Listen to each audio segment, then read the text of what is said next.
So সে hi everyone. আজকের ব্লগটা তোমরা টাইটেল এবং থাম্বনেল দেখে বুঝেই গেছো যে কিসের উপর ব্লগটা হতে চলেছে। হ্যাঁ, অবশ্যই রাসের ব্লগ। আর তার আগে তোমাদের কাছে আমরা অনেকটাই ক্ষমা চেয়ে নিচ্ছি, কারণ রাসের ব্লগটা দিতে আমাদের অনেকটাই লেট হয়ে গেছে। তো বেশি লেট না করে আমরা ব্লগটা শুরু করে নিই।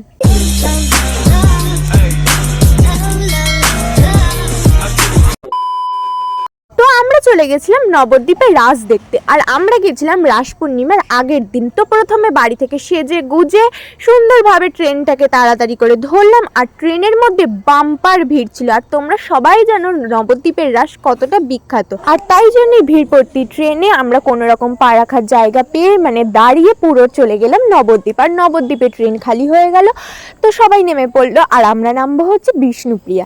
তাই জন্য একটুখানি বসার জায়গা পেলাম, আর সঙ্গে সঙ্গে আমার বিষ্ণুপ্রিয়া স্টেশনে নেমে পড়লাম। আর বাড়ি থেকে যতই সেজে গুজে আসি না কেন, আমাদের ট্রেন থেকে নেমে তো একটু টাচ আপ করতেই হবে। আর বিশেষত আমরা লিপস্টিক আর কানেরটা পরে আসিনি, কারণ জানতাম ট্রেনে বাম্পার ভিড় হবে। তাই জন্য আমরা ট্রেন থেকে নেমে এগুলো করব সেটা বাড়ি থেকে ভেবেই এসেছিলাম।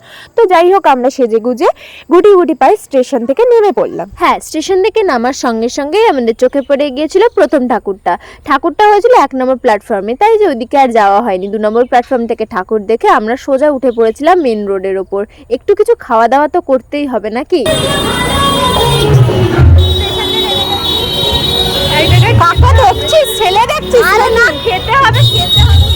ও আর না, ছেলে দেখছিস, ছেলে দেখে লাভ নেই, খাওয়া।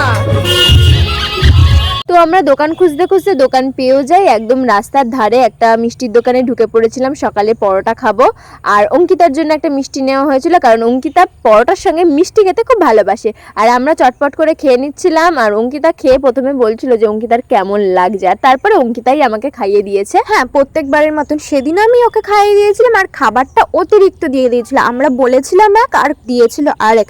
তাই জন্য এতটা আমরা খেতে পারছিলাম না। সকাল সকাল কি অতটা খাওয়া যায় তোমরাই বলো। যাই হোক, কোনো রকম ওটা খেলাম। তারপর আমি চলে গেছিলাম হাত ধুতে, আর ওকে তো হাত ধুতে হবে না, কারণ সে তো আমিই খাইয়ে দিয়েছিলাম। তুই তো আমাকে খাইয়ে দিয়েছিলিস না? হ্যাঁ, সেটাই। যাই হোক, ওখান থেকে আমরা সোজা বেরিয়ে গেলাম, দিয়ে একটা সুন্দর ঠাকুরের দর্শন পেয়ে গেলাম। আর ওখানের ঠাকুরগুলো এখনো কমপ্লিট হয়। হ্যাঁ, সেদিনের দিনটা এবং রাতটা সারা রাত জেগে ওই ঠাকুরগুলো কমপ্লিট করবে। যাই হোক, ওখান থেকে আমরা বেরিয়ে গেছিলাম পোড়ামাতলার উদ্দেশ্যে। যাই হোক, ওখানে ভিড় ঠেলতে আমরা চলে গেছিলাম পোড়ামাতলা। আর এত সুন্দর ওখানে গাছের চারাগুলো আর কি, এত সুন্দর দেখতে, খুব সুন্দর লাগছিল।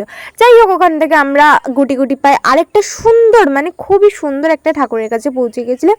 দারুণ লাগছিল দেখতে। যাই হোক, ওখানে দর্শন করে ওখান থেকে আবার বেরিয়ে গেছিলাম আরেকটা ঠাকুরের উদ্দেশ্যে। তোমরা তো জানোই নবদ্বীপের দুপা এগোলেই ঠাকুর। তো আমরা ওরকম অনেক ঠাকুর দেখেছি, তো হাতে গুনে শেষই করা যায়। হ্যাঁ, এই কথাটা তো সত্যি। যারা যারা নবদ্বীপে কোনোদিনও রাস দেখতে গেছে, এই কথাটা সবাই জানে। একটুখানি পরপরই ঠাকুর, আর প্রচুর সুন্দর সুন্দর ঠাকুর। তাই আমরা ওখানে আর না হেঁটে কি করেছিলাম, টোটোতে উঠে পড়েছিলাম। টোটো করে একেবারে যাব আমরা জলমঠের সামনে। জলমঠের সামনে নেমে জলমঠে একটু ঘুরে ঠুরে ছবি টবি তুলে একটু ভিডিও করে জলমঠ থেকে আমরা বেরিয়ে গিয়েছিলাম বড় শ্যামা ছোট শ্যামা সমস্ত শ্যামাদেরকে দর্শন করতে। হ্যাঁ, দর্শনের আগে অঙ্কিতা ছোট্ট করে একটা ভিডিও করে নিচ্ছিল ভেতরে ঢুকে, কতই না সুন্দর লাগছে জলমঠের ভেতরটা। হ্যাঁ, আমি ফোনে কথা বলছিলাম, তাই অঙ্কিতা একা একাই সুন্দর করে ভিডিওটা করে নিয়েছে। আমি তো ছাওয়ায় দাঁড়িয়ে দাঁড়িয়ে মায়ের সাথে কথা বলছিলাম, আর অঙ্কিতা ভেতরে ঢুকে যেহেতু ভিডিও করেছে, তাই ও বুঝতে পেরেছে ভিতরে কতটা রোদ। তাই ও আমাকে এসে বলছে যে ভেতরে অনেক রোদ, যেতে হবে না ভেতরে, তাই চল আগে মায়ের দর্শনটা করে আসি। তাই আমরা ছোট মা থেকে শুরু করেছি, যেহেতু জলমঠ থেকে বড় মার মন্দিরে যেতে গেলে পুরো ছোট মা থেকেই শুরু হয়। তো ছোট মা থেকে আমরা শুরু করেছি। ছোট মায়ের মুখটা এত মিষ্টি, এত সুন্দর লাগছে। যেহেতু সমস্ত কাজ কমপ্লিট করা হয়নি, তাই জন্য মাকে একটু দেখতে আলাদা রকমের লাগছিল। কালকে সাজে আরো সুন্দর লাগবে, যেহেতু ফুল পরবে, মালা পরবে, দেখতে আরো বেশি সুন্দর লাগবে। হ্যাঁ, সে তো লাগবেই। যাই হোক, এবার ওখান থেকে আমরা বেরিয়ে ফাইনালি পৌঁছে গেলাম বড় শ্যামার কাছে।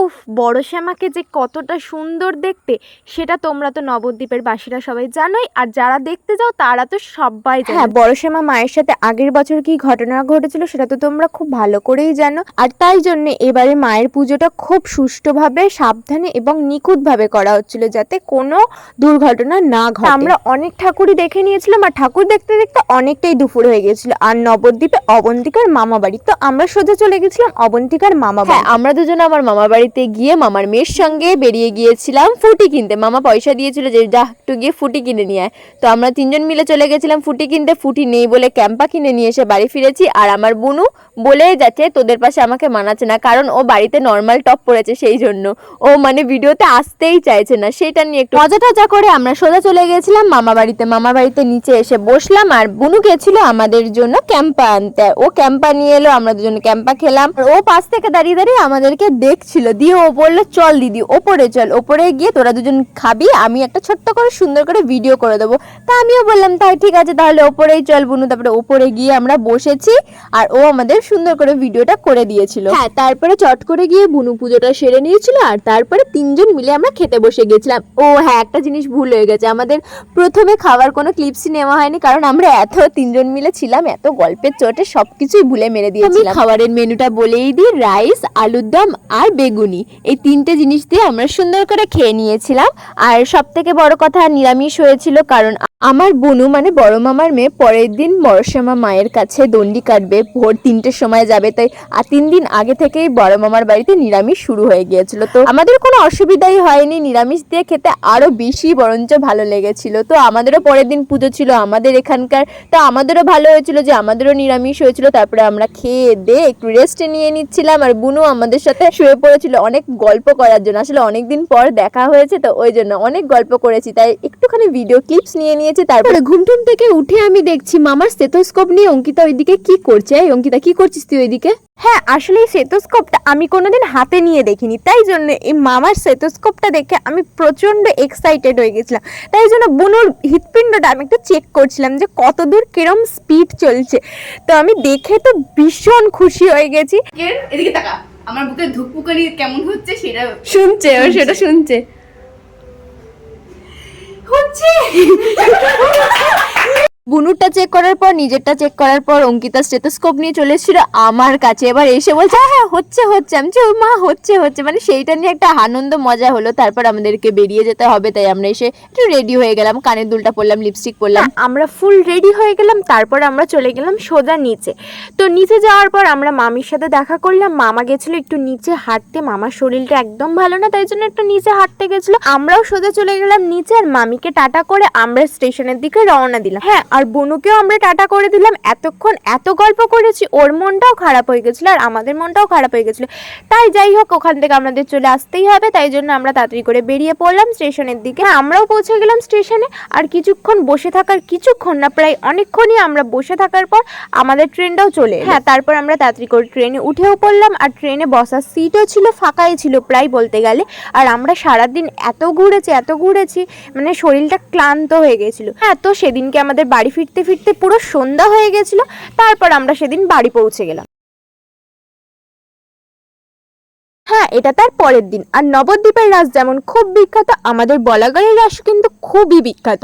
যাই হোক, সেদিন রাস পূর্ণিমার দিন আমরা চলে গেছিলাম সকালবেলায় মায়ের পুজো দিতে। হ্যাঁ, তাই জন্য আমরা সকাল সকাল সেজে গুজে চলে গেলাম মায়ের মন্দিরে মাকে পুজো দিতে। হ্যাঁ, আমার বাড়ি থেকে মন্দির বেশিটা দূর না, প্রায় হাঁটা পথে, তাই জন্য আমরা তাড়াতাড়ি করে বেরিয়ে পড়েছিলাম। আর রাস্তায় এত রোদ, কি বলবো, প্রচন্ড গরম লাগছিল। যাই হোক, আমরা মায়ের মন্দিরে পৌঁছে গেছিলাম। আর মাকে অপূর্ব লাগছিল দেখতে, পুরো ঢাকের সাজে মাকে সাজিয়েছে। তারপর অবন্তিকা পুজোর কুপনটা নিয়ে নিল, আর সব ফলগুলো ঠাকুর মশাইকে দিয়ে দিল পুজো দেওয়ার। তারপর অবন্তিকা ওখানে মোমবাতি ধূপকাঠিগুলো জ্বালিয়ে দিচ্ছিল, আর আমি দাঁড়িয়ে দাঁড়িয়ে দেখছিলাম যে কতটা সুন্দর ডগর বাজাচ্ছিল। তোমরা অনেকেই জানো, আবার অনেকেই জানো না যে বলাগড়ের রাস কিন্তু প্রচুর বিখ্যাত রাস, আর অনেক বড় করে ধুমধাম করে মায়ের পুজো পালিত করা হয়। 2 দিন ধরে মায়ের পুজো হয়, এবং 3য় দিন হয় মোষ বলি, 4র্থ দিন হয় বাজি পোড়ানো, এবং তারপরের দিন মায়ের শেষ পুজো হয়ে মাকে বিদায় জানাতে হয়। কিন্তু এখানেই মেলা শেষ সেটাকেও কিন্তু ভেবো না, আমাদের বলাগড়ের রাস মেলা 15 দিন ধরে চলে। 15 দিন ধরে চলে। সেখানে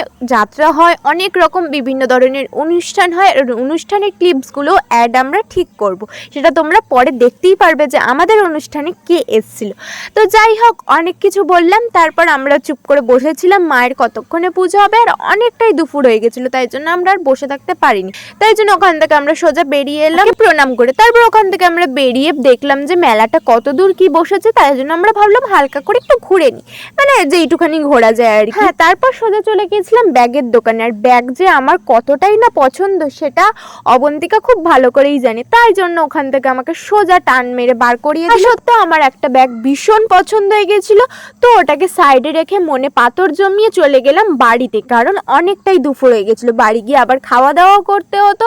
তারপর আমরা বিকালবেলায় তো একটু মেলাতে ঘুরতে আসবো, মানে প্রথম দিন, তাই জন্য সেজেগুজে সন্ধ্যাবেলায় আমরা বেরিয়ে গেলাম মেলার উদ্দেশ্যে। আর আমি যেটা সকালবেলায় পড়েছিলাম সেটাই পড়েছি, আর অবন্তিকা তো সেম আমার মতো। প্রথমে মেলাতে ঢুকে আমাদের রাধাকৃষ্ণের একটা সুন্দর প্যান্ডেল করেছিল, তো ওটা দেখার জন্য। আর রাস্তাতে এত সুন্দর লাইটিং করেছে, মানে কি বলবো, অসাধারণ অসাধারণ। মানে এই বছরে যেখানেই যাচ্ছি পুজোতে তো লাইটিংটা ম্যান্ডেটারি। আগে জানতাম জগদ্ধাত্রী পুজোতে সুন্দর লাইটিং হয়, কিন্তু এখন তো প্রতিটা জায়গাতে সুন্দর লাইটিং হয়। তো আমরা তাড়াতাড়ি করে গুটি গুটি পায়ে পৌঁছে গেলাম ওই রাধাকৃষ্ণের মন্দিরে। তোমরাই দেখো প্যান্ডেলটা এবং মূর্তিগুলো কতটা নয় সুন্দর দেখতে হয়েছিল, মানে এইটা দেখে পুরো চোখটা জুড়িয়ে গেছিল। আমরা ঠাকুরের দর্শন করে ওখান থেকে বেরিয়ে গেছিলাম। আর সেদিনের ক্লিপস আমাদের আর নেওয়া হয়নি, আর এটা হচ্ছে তার পরের দিনের ক্লিপস আমরা অ্যাড করে দিচ্ছি। আর প্রথমেই বলে দিই, আমরা বেশি ব্লগ করতে পারিনি কারণ প্রচন্ড ভিড় ছিল। হ্যাঁ, সেদিনকে ভিড় থাকাকালীন আমরা ব্লগটা কমপ্লিট করতে পারিনি, আর এটা তার পরে। তো আমরা সেদিনকে সেজেগুজে চলে গিয়েছিলাম মেলায়। হ্যাঁ, আমরা দুজনই সেম সেম কালো রঙের একটা কুর্তি পরেছিলাম। তো সেই দিন মোষবলির আগের দিন, সেই জন্য মেলায় খুব একটা ভিড় ছিল না। আর পরের দিনের ভিডিও তো তোমরা দেখতেই পাবে, পরের দিন তো মোষবলি। হ্যাঁ, ঠিক তারপরে আমরা হালকা ভিড়ে ভেতরে ঢুকে পড়েছিলাম। আর এদিকে নাগরদোল্লা, মেলাটা খুবই সুন্দর লাগছিল। হ্যাঁ, আমরা দুজন মিলে হাঁটতে হাঁটতে চলে গেছিলাম মন্দিরের সামনে। আর মন্দিরের সামনেটায় অনেক ভিড় ছিল। প্রথমে আমরা বড় মাকে দর্শন করব, তারপরে ছোট মা। বড় মা বলতে বড় বারোয়ারি, আর ছোট মা বলতে ছোট বারোয়ারি। দুই মায়ের দর্শন করেই আমরা একটু সুন্দর করে মেলাটা ঘুরে নিলাম। তো আমরা বড় বারোয়ারির সামনে কিছুক্ষণ দাঁড়িয়ে ফটো টটো তুলে ভিডিও করে বেরিয়ে পড়েছিলাম পুরো মেলাটা সুন্দর করে ঘুরে দেখার জন্য। আর সামনে যদি কেউ গরম গরম জিলিপি ভাজে, সেখানে তো একবার দাঁড়িয়ে পড়তেই হবে। তারপরে অনেক দোকান দেখতে দেখতে আর আমাদের নিজেদের মুখগুলো দেখাতে দেখাতে চলে এসেছিলাম ছোট বারোয়ারি তলার একদম সামনে। এবার ছোট বারোয়ারি তলার মাকে দেখো, এত সুন্দর লাগছে। হ্যাঁ, সুন্দর তো লাগবেই। তো ওখানে আমরা পৌঁছে দেখলাম যে মায়ের আরতি হয়ে গেছে, আর ওখানে আগুনের তাপটা অবন্তিকা আমাকে দিয়ে দিল, আর অবন্তিকা নিজেও দিয়ে নিল। আর এখানে কি সুন্দর সুন্দর পুচকি পুচকি ঠাকুরগুলো সাজানো ছিল, খুব সুন্দর লাগছিল দেখতে। এখান থেকে আমরা বেরিয়ে যাচ্ছিলাম, আর ঠিক বেরিয়ে যাওয়ার মুখেই দেখছি যে শিব কালকে বিয়ে করতে হবে, তাই শিবের সব বরযাত্রীগুলো নাচতে নাচতে আসছিল, হয়তো পোশাক নিতে। তো যাই হোক, শিবের পোশাক নিতে যাই হোক, এখানে খুব সুন্দরভাবে ডগর বাজানো হচ্ছিল আর সবাই সুন্দরভাবে নাচছিল। আর ওটা দেখে আমারও ভীষণ নাচতে ইচ্ছা করছিল।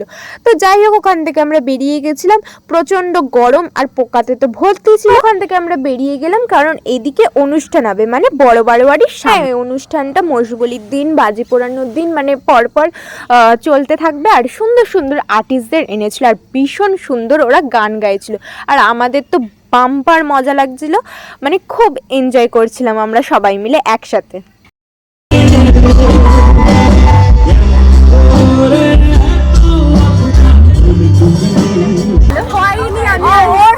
ওর হয়নি, কিন্তু আমার হয়ে গেছে। বাড়ি যেতে হবে, ওর এখনো মন ভরেনি। ও বাবার সঙ্গে আসবে, আবার আমাকে বাড়ি যেতে হবে বলে আমাকে চলে যেতে হবে। তো পরের দিনে ছিল মোষবলি। তো আমরা সুন্দর করে সেজে গুজে ম্যাচিং ম্যাচিং ড্রেস পরে চলে গিয়েছিলাম আবার মেলায় ঘুরতে। তো সেই দিন প্রচুর ভিড়। আমরা মোষবলির মাঠে আগে ঢুকিনি, আমরা চলে গেছিলাম সোজা আরেকবার লাইটিং দেখতে, রাধাকৃষ্ণকে দেখতে। তো রাধাকৃষ্ণ শিবকে দেখে আসার পর তারপরে আমরা এসে মাঠে ঢুকেছিলাম, কিন্তু আমরা মোষবলির সামনে একদমই যাইনি। সবার আগে তোমরা আমাদের মন্দিরের রাধাকৃষ্ণটাকে দেখে দাও। রাধাকৃষ্ণ ঠাকুরকে এত মিষ্টি লাগছে, কারণ ফুলের সাজে সাজানো হয়েছিল। তো এত সুন্দর লাগছে। আমার ওখানে একটু ভিডিও করে, হ্যাঁ, অনেক ভিডিও এবং ফটো তুলে নিজেদের বদনগুলো দেখাতে দেখাতে আমরা পৌঁছে গেলাম ছোট বারোয়ারির কাছে। আর তার আগে তোমরা প্লিজ একটু কমেন্ট করে জানাও যে আমাদের সুন্দর সুন্দর ব্লগগুলো তোমাদের কেমন লাগছে। তোমরা যদি বলো ভালো লাগছে, তাহলে আরো সুন্দর সুন্দর ব্লগগুলো আমরা আরো নিয়ে আসবো। তো যাই হোক, আমরা ছোট বারোয়ারির কাছে চলে এসেছি। আর মাকে দেখো কতটাই না সুন্দর লাগছে, মানে ফুল দিয়ে আলো দিয়ে অপূর্ব। তো ওখানে আমরা দাঁড়িয়ে কিছুক্ষণ গল্প করলাম, একটু ফটো তুললাম। তারপরে টাইম হয়ে গেছিল বাড়ি যাওয়ার জন্য, কারণ অবন্তিকাকেও বাড়ি যেতে হতো, ওর বাড়ি একটু দূরে আমার বাড়ি থেকে। তো তাই জন্য মনে দুঃখ নিয়ে ওখান থেকে আমরা বেরিয়ে গেলাম। তা সত্ত্বেও আমার একটু ওখান থেকে যেতে ইচ্ছা করছিল না। মেলাতে অল্প ঘুরলে ভালো লাগে বলো তোমরাই, তাই জন্য তাও যেতেই হবে।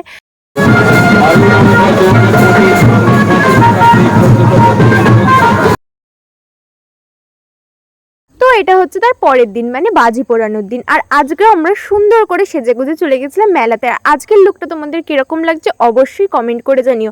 আজকের লুকটা না, এই যে এতদিন এত লুক করেছি তারপরেও অনেক লুকগুলো আছে, তো কোন দিনের লুকটা তোমাদের সব থেকে ভালো লেগেছে তো প্লিজ কমেন্ট করে একটু জানিও। আমরা আস্তে আস্তে এখানে বাজি পোড়ানো শুরু হয়ে গেছিল।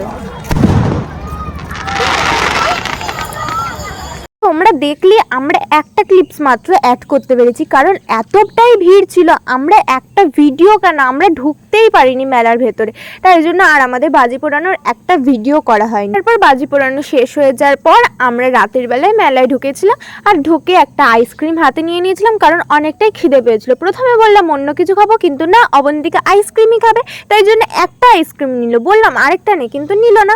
তো যাই হোক, আমরা আইসক্রিম খেয়ে অনেক কিছু খেয়েছিলাম, কিন্তু সেগুলোর ভিডিও করা হয়নি, কারণ আগের দিনই বলেছিলাম যে ওর বাড়িটা একটু দূরে, তাই জন্য ওকে তাড়াতাড়ি বেরিয়ে যেতে হতো, তাই জন্য আমরা তাড়াতাড়ি করে কোনো রকম কিছু খেয়ে ওখান থেকে বেরিয়ে চলে এসেছিলাম। আরও অবন্তিকা চলে গেছিল বাড়িতে, আর আমি আমার ফ্যামিলির সাথে আবার গেছিলাম মেলাতে একটু রাত করে, ওই ধরো 10টার পর আমরা গেছিলাম সবাই মিলে। হ্যাঁ, মা বাবা দাদা আর আমি গেছিলাম। অবন্তিকাকে অনেক করে থাকতে বললাম, কিন্তু ওর বাড়িটা অনেকটা দূরে, তাই জন্য ওকে চলে যেতেই হলো। তো যাই হোক, আমরা একটুখানি ফাংশন দেখে নিচ্ছিলাম, তারপর চলে গেছিলাম আবার রাধাকৃষ্ণের মন্দির, কারণ মা বাবা আর দাদা আজকেই ওরা ফার্স্ট এলো, তাই জন্য ওদের ঠাকুর দর্শন করা হয়নি, তাই প্রথমে সব কটা ঠাকুর আগে আমরা দর্শন করে নিলাম। তারপরে চলে গেছিলাম মেলায় একটু ঘুরতে।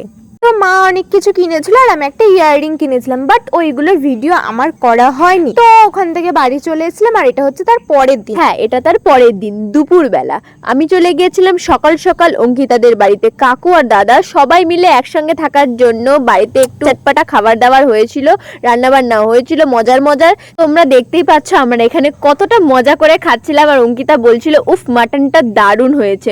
তো আমি সেদিনকে অঙ্কিতাদের বাড়িতেই সারা দিন এবং রাত্রেও থাকবো, তো সেই জন্য আমি পুরো প্যাকিং করে নিয়ে অঙ্কিতাদের বাড়িতে চলে গেছিলাম। আর সেই দিনই আমাদের রাস উৎসবে কে আসবে সেটা তো তোমরা আরেকটু পরেই দেখতে পাবে। তো আমরা দুজনে ভিড় ঠেলতে ঠেলতে ঢুকে পড়েছিলাম মেলার মধ্যে। আমরা কতটা মজা করছিলাম সেটা তোমরা নিজের চোখেই দেখো।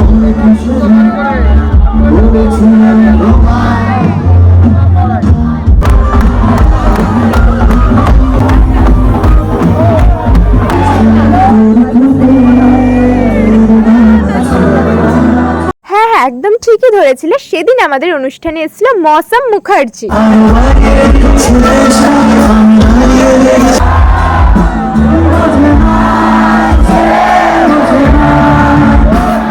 তোমরা দেখতেই পাচ্ছ মৌসুমের গানে কতটা আমরা এনজয় করছিলাম আর কতটা নাচানাচি নাই করছিলাম, খুব আনন্দ হচ্ছিল।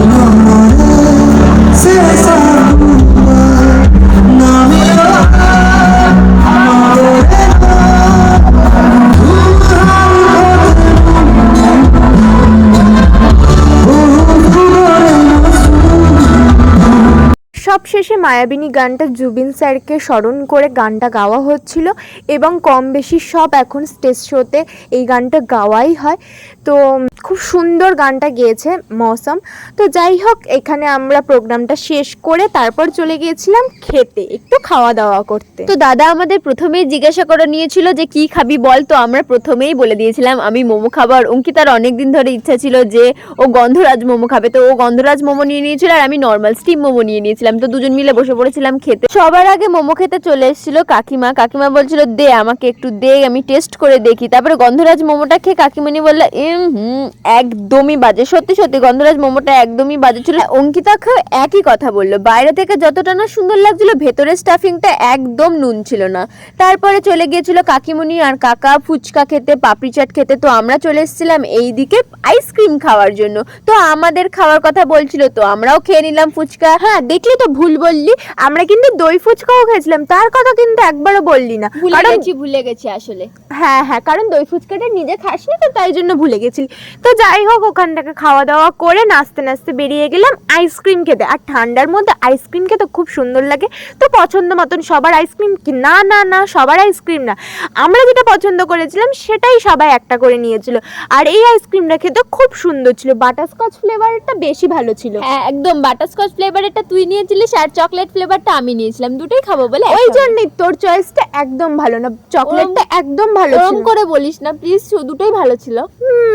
তো যাই হোক, আমরা ওখানে দাদাদের খাওয়ালাম, কিন্তু দাদারা কিছুতেই খেতে চাইলো না, একটুখানি খেলো। তারপর অবন্তিকাকে আমি টুক করে একটু খাইয়ে দাদা দিলাম। বলতে কি বললো সেটা আগে বল। বললো যে রোগা রোগা দুটো মেয়ের হাতে মনে হচ্ছে হাওয়াই চপ্পল নিয়ে ঘুরছিস তোরা।